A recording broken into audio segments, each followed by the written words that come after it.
I remember the day when the apple orchards were green and healthy. They used to be so pretty. The apples hanging on the branches looked delicious. The sun rays would pitch through the openings of the tree branches, painting a beautiful golden picture. Those were the days. Nowadays, the sky is gray, and the sun hardly comes out anymore.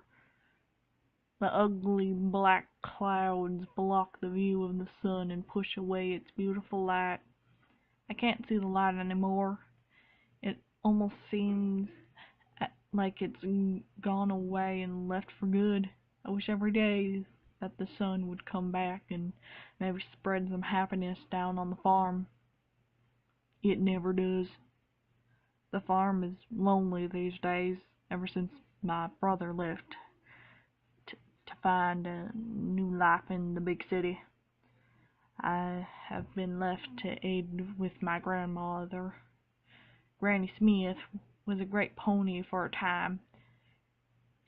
She used to help around in the house because she couldn't go out and work in the farm. It's funny. It almost seems like a few days ago she was ready to go and work like she used to.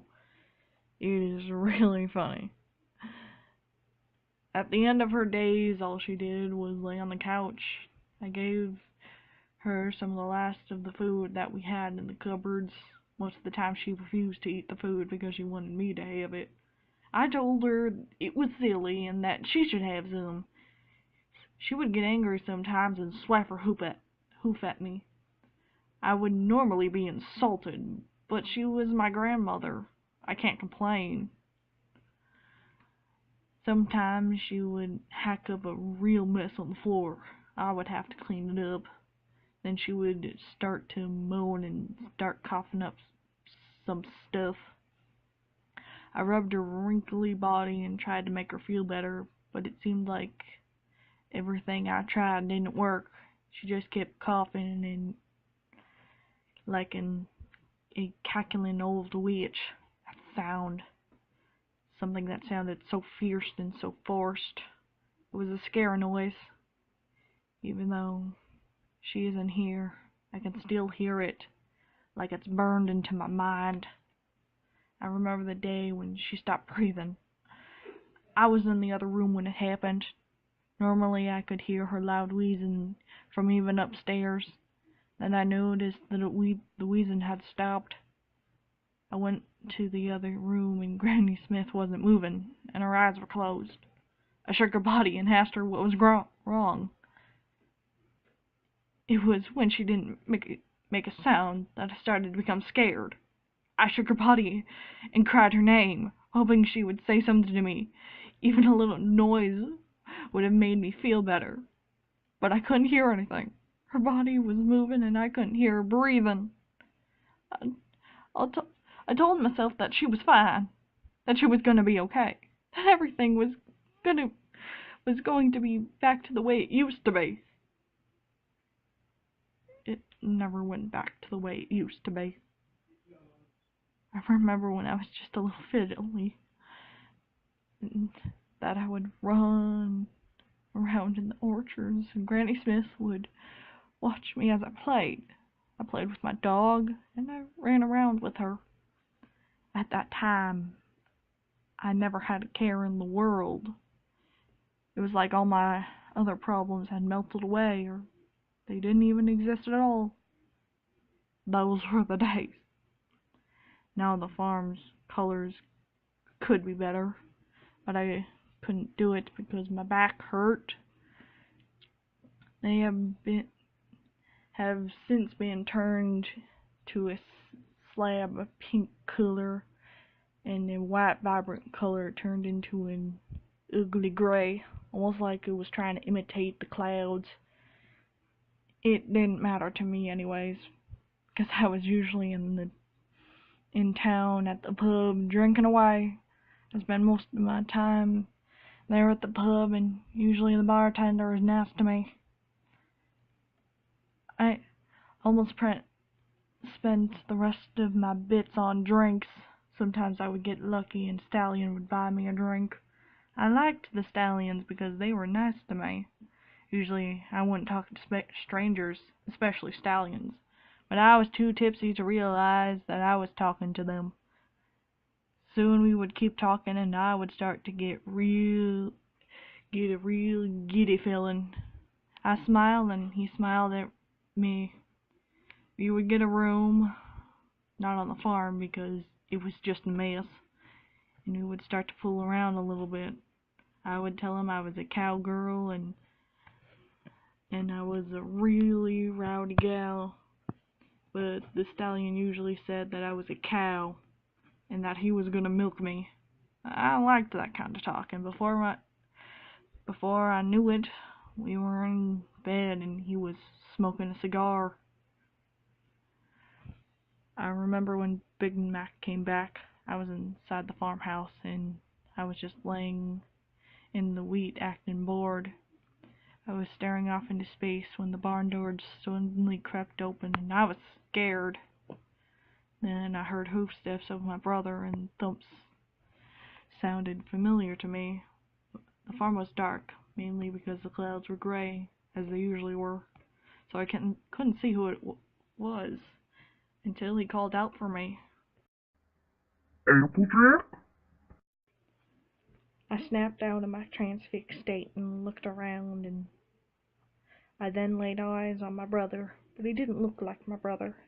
His blonde hair was combed back and he was wearing a black suit. His voice sounded different too, and it made me wonder if he was my brother at all. He looked around and finally set eyes on me. He didn't smile, but he didn't react either. He just sort of stared at me, like I was a ravenous creature that threatened to eat him. He didn't say anything at first, but then he spoke. Applejack. "Hey, Big Mac, have you been?" Big Mac stumbled with his words at first, like he usually did before he left. He used to have speech impediment or whatever it was called. I was patient and waited for him to speak again. The farm doesn't look too good. I looked around and silently agreed. "Yeah, it doesn't, does it? Things kinda fell apart after Granny Smith went away." Big Mac nodded. He gulped as he studied the farm. I glanced back at him. "Hey, what's with the suit? You a lawyer or something?" Big Mac looked back at me and shook his head. Nope. I'm an accountant. I work at a big bank in Manhattan. I nodded. It seemed like a boring job, but I couldn't complain. I was just here on the farm doing nothing. I wasn't any different, so why would I bash somebody else's profession? Big Mac looked at me funny. Didn't you get any of my letters? "Letters?" I wrote you every month after I left. You never returned them. I almost thought you changed your address, but you never leave this place even after it. He stopped and played with the dirt while looking at the ground. Until that moment I didn't know that my brother was sending me letters all this time. How come I never found those letters? It appears you gained a little weight. He said. I looked down at my belly and rubbed it. I smiled. "I didn't gain weight. I got lucky." Lucky? Then he stared at my belly and his eyes grew wide. No. "Yep. I don't know what to call her, if it is a her." Big Mac took a step back. How long? Big Mac gulped again. His red coat fumed, and he burrowed his eyebrows. This can't be happening. "I'm sorry, Mac. I would have wrote, but I never found the time." Why couldn't you have wrote? Why didn't you at least talk to me? I didn't want to say the wrong thing and stumbled on my own words. I, I don't know. Listen to me, Applejack. All these years, you stayed here on the farm, and now look at it. It's dead. Everything is gone. You could have progressed. You could have left this place behind, but you let it rot. And because you let it rot, you decided to rot yourself. I was starting to become angry. Since when did he have the right to accuse me of all these things? I wanted to stay by the farm, and that was how it was going to be. I couldn't leave this place. It meant too much to me. I didn't let it rot, darn it. It's as healthy as ever. Stop kidding yourself. Mac hissed. You're only fooling yourself. Had I never come here, that baby would have never had a good life. You were going to bring that fall down with you because you couldn't help yourself. Shut your damn mouth. Something happened. I felt something tear. I let out a moan and lowered my head. Big Mac just stood there and looked at me strange. My heart was starting to race and I could feel something moving around. It's coming, Big Mac sputtered. What? The baby is coming. Big Mac gasped as I started to scream on the top of my lungs. I had never felt that king of pain before in my entire life. It was too much to bear. I shrieked as I fell on my back and cringed. My brother came to my side and squeezed my hoof. I was breathing hard and fast, but my brother quietly and calmly told me to relax. Don't scream. It's okay. Just breathe. That's good. I don't think that Big Mac had ever witnessed an actual childbirth up to this point.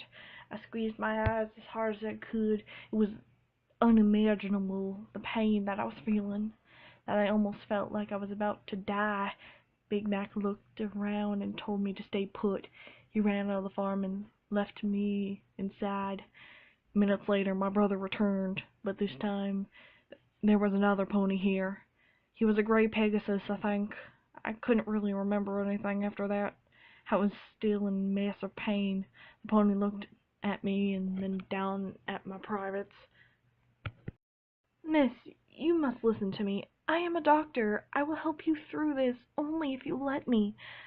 You just listen to what I say and you will be okay. Do you understand? I nodded my head frantically. The doctor glanced at my brother and nodded. Okay, let's start.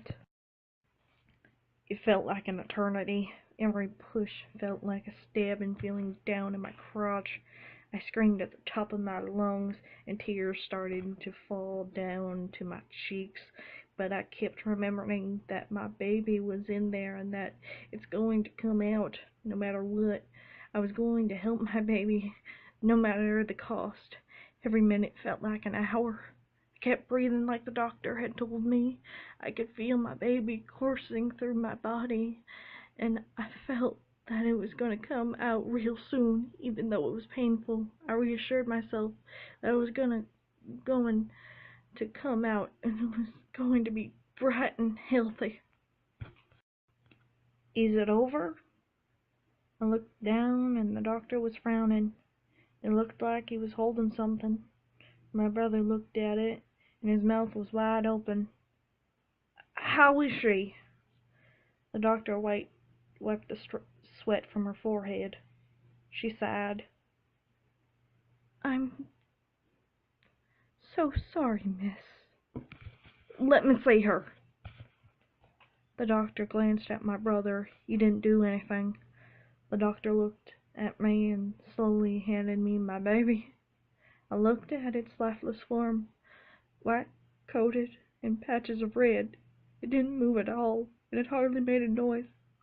I looked at my brother and cried. Look, Mac, my baby.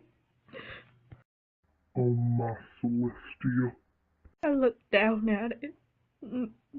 My tears dropped to its body. We'll name her Apple Bloom.